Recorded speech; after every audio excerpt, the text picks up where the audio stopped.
Talk about your infamous prediction that NBC would become the #1 network by the end of the year, and how you plan to make that happen.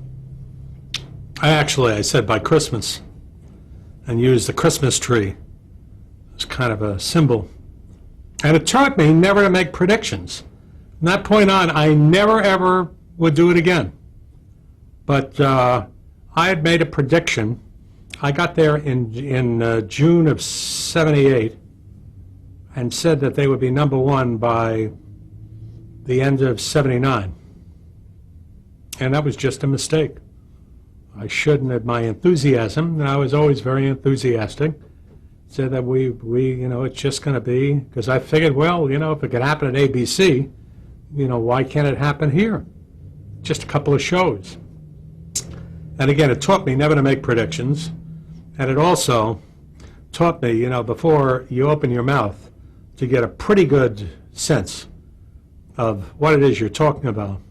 Because I really didn't understand, how bad the situation was over there in terms of, it was really the decay of a company. It's once grand company. I mean, it almost manifested itself in when you walk down the hallways there, and they needed plastering. And it was just, the whole place was so run down and grimy, and it was, and that was kind of symptomatic of the company. And there was a broad range of people there, the middle management, that were just so jaded and so cynical that, you'd never get them to pitch in. I mean, they were And like you felt that was the rank and symptomatic file, but it just had been mismanaged for so long, since the glory days of NBC, that it was going to take a lot to fix it. It would require almost a whole new management team there, the formation of some kind of a philosophy of what NBC is. It's more than a movie projector, which is basically the way it was being run. And one of the first things that I did there was to say, that there really is there's a heritage here. There is a history and a tradition of NBC, and we've got to go back to it and draw upon it for strength. And which is why the first thing that I did there was to resurrect the Peacock, which to me was a symbol, if nothing more, of an NBC past that was a grand NBC. It was an innovative NBC. We were the first ones to really do color on a wide scale. They were really the premier network when it came to news.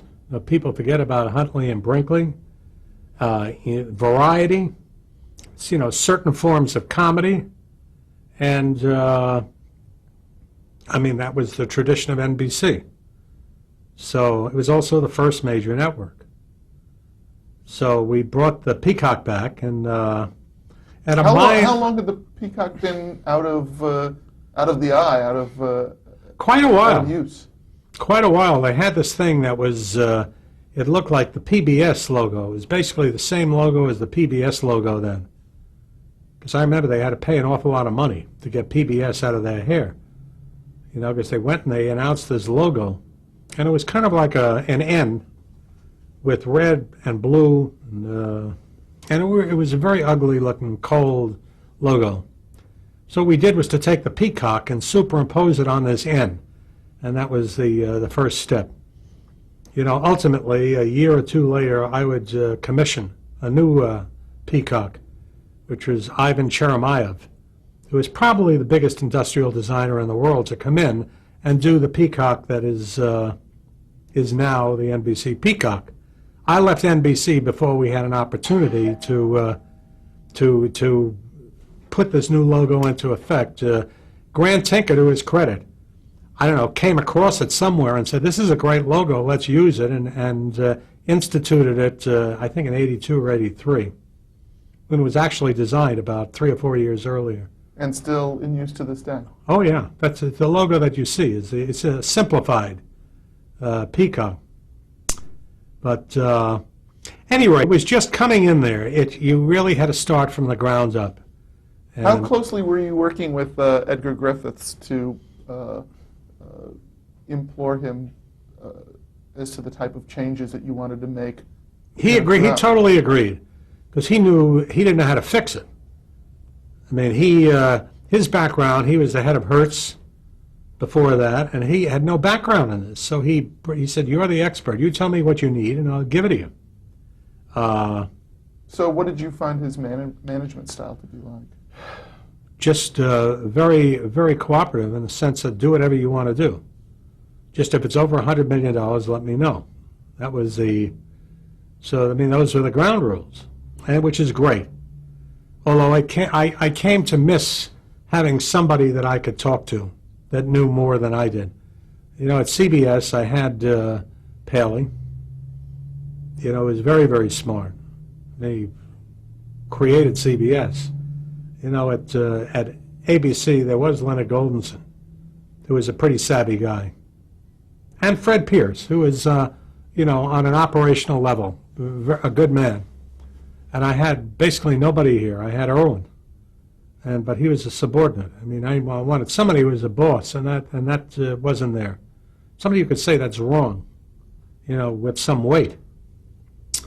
So, but he was a good boy. He was a good man, Ed Griffiths. He was the least of the problem. Well, let's get into some of the programs that you oversaw the development of and helped to launch. Diff'rent Strokes. Well, that was the first show. It was truly one of my shows. I had wanted to do something with Gary Coleman at ABC, and Norman Lear had called him to my attention, and I never had an opportunity to do it, and ABC was asleep at the tiller because they just let his option go, and I picked it up, and by November I had Diff'rent Strokes on the air on Friday, and that was the first successful show. And I said, well, boy, this is great. Christmas looks pretty good. So, you know, that was on the air very quickly. Well, as I say, it was November. But in the meantime, I had prepared, and it was just something I learned never to do, you know, just ad-libbing shows and getting them on the air quickly, just bim, bam, bum. And I broke a lot of shows? Well, I put together because the schedule was so weak in September, we had to get out of those shows as quickly as we could. So I put together a bunch of shows very quickly. There was a show called Sweepstakes, which is like the lottery, people winning the lottery every week, which was kind of an anthological but multi-story.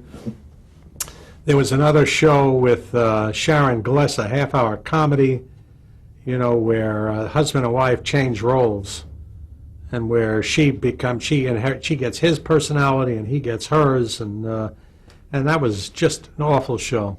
That was a comedy. And there were about 8 or 9 shows that we put on in this second season, including a new comedy block on Friday night. You know, CBS had Dukes of Hazzard and Dallas on the air, which were blockbusters.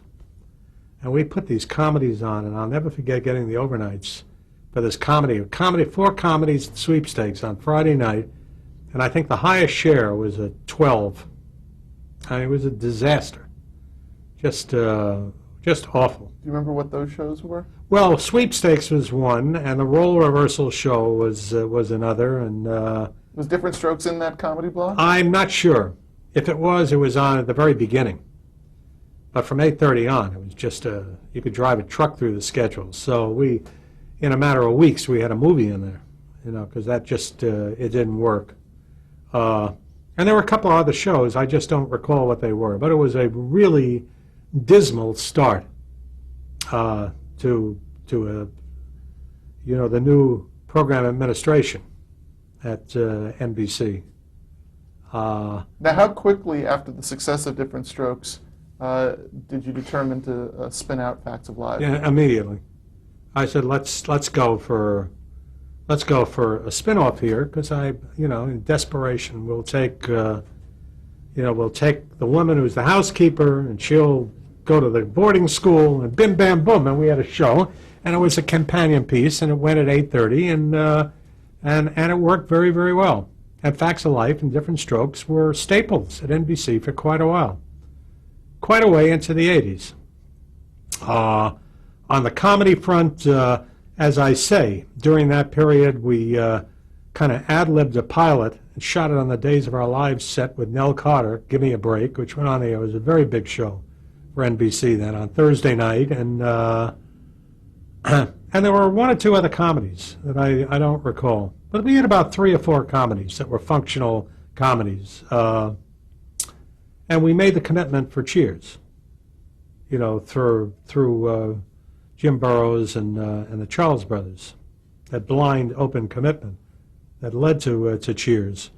During the period, because I felt variety was very, very important. It was part of, you know, earlier I said, you know, we reinstated the Peacock, you know, to try to tap into the tradition of NBC, and variety was very much a part of that, going back to Colgate Comedy Hour and Show of Shows and Dinah Shore and Perry Como, and, you know, very big. So I went to George Slaughter with an idea that I'd wanted to do at ABC and could never get done right, to do a variety show featuring real people. And he came up with a show curiously called Real People and put it on 8 o'clock Wednesday, and it became an absolute #1 show. I mean, it became the #1 show in the United States, Real People. And more importantly, it was the first show to tap into the reality program cycle. It was the first show on television that was an entertainment show that used news techniques. And that started a very ugly trend, you know, in syndication and things like Current Affair and Hard Copy, and, you know, were actually owe their existence to Real People. As I recall, it was a warmer, more accessible kind of show. Real People was it was a head of the creek kind of show. I mean, it was we went out into the country and showed you the quirkiness of real people. You know, where they would have there would be a spam festival. You know, that was the kind of, I don't know where he found these things, but he did. And it was you know, it was one step away from a freak show, but it was a big, big hit, and ended up going into the 40s. I mean, it was a very substantial show, and it was a variety show of sorts. But I really wanted some flashy presentational shows, and we did 2 shows that were meaningful. One opened like a house of fire, and then just kind of faded away. It was called The Big Show. That was a 90-minute show. Nick Vanoff produced it, and we had an ice rink. Never forget. It was just an unbelievably complicated show. A guest host each week, a comedy company. You know, it's set up a little bit like Saturday Night Live, and it was comedy and dance and the ice rink, and you know, you name it, 90 minutes long. And it opened with a 28 share, and, you know, 6 weeks in, it was a 24 or 25, which in those days was unacceptable. Now it would have been a big hit. The other show was the Mandrell Sisters, you know, which ended up becoming a very, very strong variety show. It was on the air for quite some time there. It was Barbara Mandrell and her sisters. It was a show produced by the Crofts, who had done Donny and Marie, and very light in tone. There was some comedy of sorts on it. Puppets, life-size puppets, no ice rink. And it was very successful. Very, I think it was on for 3 or 4 years. So that did work. And we experimented with some other things, but you know, that was Real People and the Mandrells were the shows that really stuck. Now, there was another personality that you had believed in, and you made a point of bringing into the network. Talk a bit about David Letterman. Right. Well, I had met David when he was doing stand-up for an award that I got. I think it was the Anti-Defamation League Award in New York, and he was the MC. And I was very impressed with him. kind of met him in the men's room afterward and thanked him, and we struck up a little conversation outside the men's room, and brought him in. And ultimately, I said, we ought to let's put him on the air. Let's. The Tonight Show is the #1 show, so we're certainly not going to take the Tonight Show off. And we were very early in the contract with Tom Snyder, so there wasn't much we could do there. Let's put him on. Get rid of these geriatric game shows in the morning. We'll put him on. It'll be like Arthur Godfrey. We'll develop a family of people around him. We'll have Ed Newman do the news on there, live from the stage. And we put him on the air, and he did a really good show. I think he won an Emmy for that show. But it was the wrong show at the wrong time. I mean, the daytime audience just rejected it. And the moment that the affiliates felt that there was real weakness there, we started to get major defections. My friend from Group W, McGannon, he was the first one to go, all of his stations.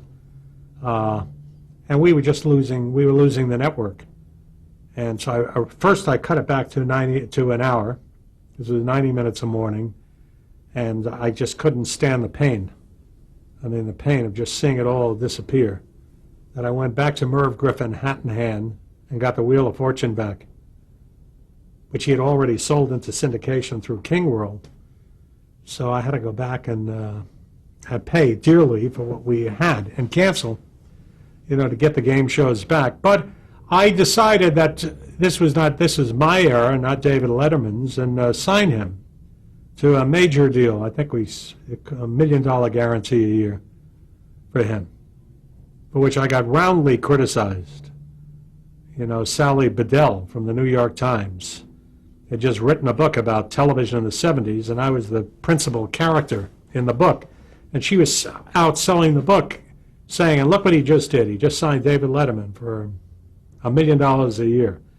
Talk about fiscal irresponsibility. But at any rate, it was a good thing to do, because shortly thereafter, he did take the late night spot at 12:30 and was an enormous hit, for NBC, and the rest is history. Another historic deal that you made, and you've touched on already, but maybe we can just plumb it a little bit more, is the deal that ultimately brought Hill Street Blues to life. Talk about where the idea for this show originated and how much input you had in its early development. I came up with the original idea. I said, I want to do Barney Miller as a drama. And I said, I just saw recently the movie Fort Apache. And I think if we do a show like that, that can be a big hit. It's brand new. And I talked to Brandon and his cohort in comedy, Michael Zimberg. And they went to Steve Bochco. It was then Steve Bochco and Mike Kozel. I mean, it was a team. And they agreed to do the show if there would be no interference. And we said, absolutely not. And they wrote a great script. They produced the pilot. It was the best pilot I've ever seen anywhere.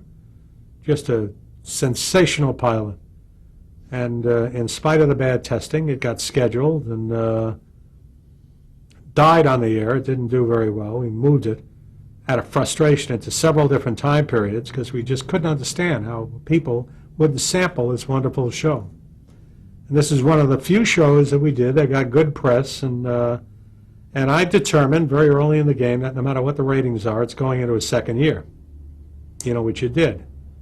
And then it started to get some traction. What did it? We're winning all those Emmy Awards, and people really started to talk about it. And that basically it got on the air because we attracted a couple of it was a good idea. It was brand new. Had never been a show like this that mixed comedy and drama in quite that way. And we had the right people doing it with no interference. And that's the way all shows should go on. Well, I'm sure you knew it was coming, but we're going to talk now maybe about some of the less auspicious accomplishments at NBC. Um, let's get the big one out of the way. Let's talk about Supertrain. It was a good idea then. It's still a good idea, to do a show like that. It was just. Talk about the development of it and why you think that it didn't work. This was actually Paul Klein's idea. The idea to do Supertrain is one of the few times I agreed with him, about anything. And I said, that's a terrific idea. Let's do it. And we went to Dan Curtis, who went on after Supertrain to do Winds of War and War and Remembrance. So, he was a pretty good producer, but he kind of lost his way on this one and just felt that the way to do a series like this is to just throw money at it. So we had a set that cost about $10 million to build. You could have built a railroad station for what they did at MGM. It just was a great idea that was terribly executed. That's about all I can say. For our first show, the guest star, the best that we could do is Steve Lawrence to be the guest star. This multi-million-dollar series. And I'm not denigrating Steve Lawrence, who I think is very good and very appealing, but for our first show, maybe, we could get a little bit more star power there. So it was, fact is that the show opened with a 38 share. It had a very strong opening. And it opened, there was a blizzard that year, so everybody in the world saw it. It was a big, big rating. And then the shows were just lousy shows, and it plummeted. If I had it to do all over again, I think it's a great idea to do a drama. What we attempted to do was Hitchcock every week on a train, but to do really good suspense stories with some humor. And it was a good idea. We just didn't have the right people to execute it. I seem to recall one story where you got so incensed at the excesses when you went down to visit the set.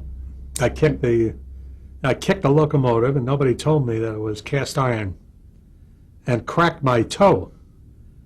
They build a locomotive with, out of cast iron. To show you, when it could have been paper for all the audience cared. So that was quite it was very highly publicized. But the fact is, it was a show that didn't work.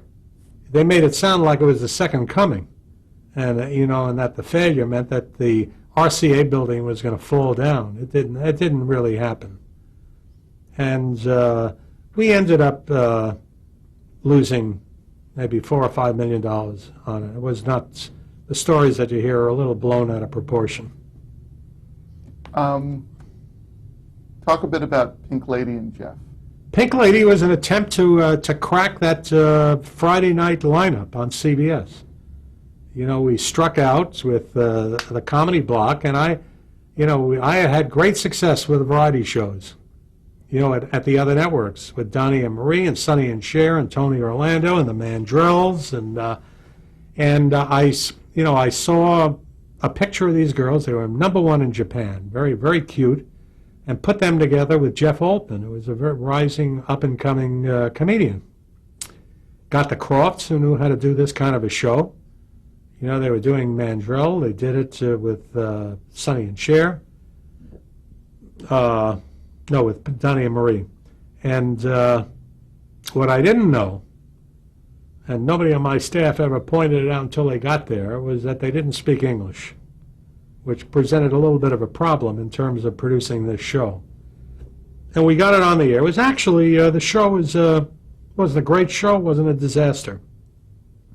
It was a credible show, but it wasn't credible enough to go against Dukes of Hazzard. It was as simple as that. And I think our initial commitment for the show was 6 or 8 hours, and we played the 6 or 8 hours, and it was replaced by another dog. Do you remember what the other dog? It was called 96, which was 69 inverted. It was a very, very sexy Australian serial that we did an American version of with Paramount. And that also met the same fate. It was like, Friday night was just going against a brick wall. Going against those CBS shows. But I think that the thinking behind Pink Lady was, that to go with a very urban variety form opposite the Dukes of Hazzard, very young in appeal, was the right thinking. It just wasn't the show. Talk about developing Sanford and how this show compared with the original Sanford and Son. Well, we made a deal with Red Fox. I made a deal with Red Fox at ABC, which kind of, when I think about it, it's kind of ironic because the deal at ABC with Red Fox brought Sanford to an end. And then he had to leave Sanford at NBC. And I brought him back to do Sanford at NBC. And it was a moderate success. I mean, it wasn't. I think the show it was in the high 20 shares. And I think we kept it for a year and a half, 2 years, as I recall. Obviously it wasn't father-son, and it was an attempt to go back to something that I think time had really passed by. Everything was just a little old. It was a little stale, and it basically was a filler for us.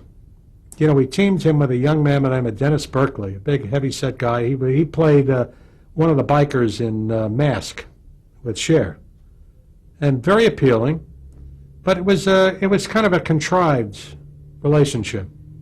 Certainly wasn't nearly as natural as father and son, and it got another comedy on the air for us, which was good.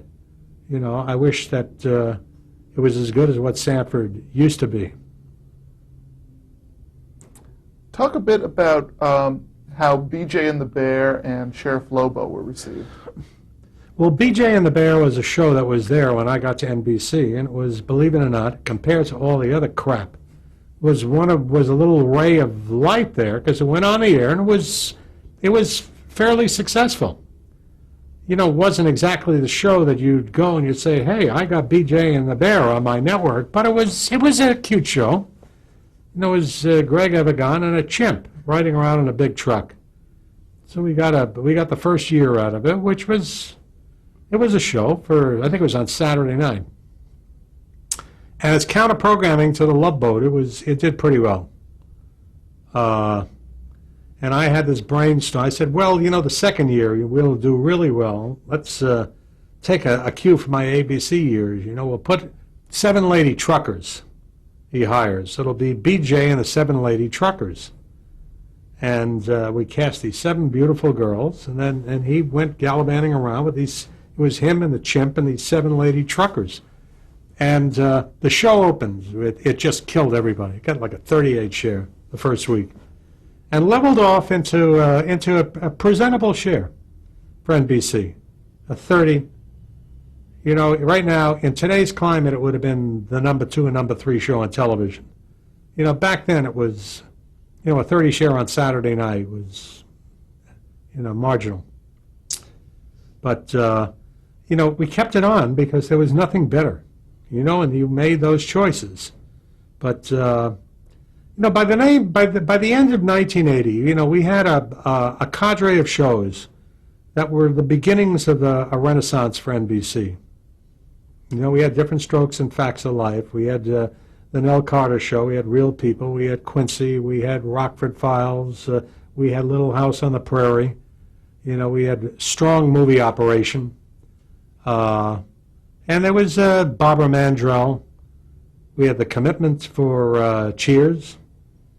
We had an order now, more than a script order, but an actual series order to put St. Elsewhere on the air, and Hill Street Blues, and there was a body of programming, maybe a dozen hours. That was the beginnings of a turnaround at NBC.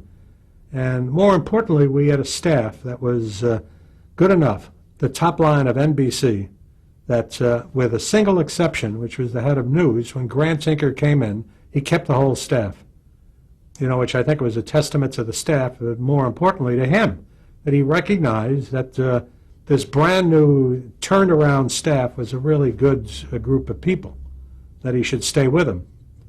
And much to his credit, he stayed with the staff. He used these shows as cornerstones. Cheers went on, at first not particularly successfully. He stayed with it. Hill Street, St. Elsewhere went on, Tuesday night, I believe, and that started to look pretty good. You know, they had some really good fortune with their own development, A-Team. They played after the Super Bowl, and that was a big hit for them. And then they got really lucky with the Cosby Show, and the rest is history. Mm. So, you know, they were a couple of shows away when Grant walked in the door. So it was, all told, it was a brutal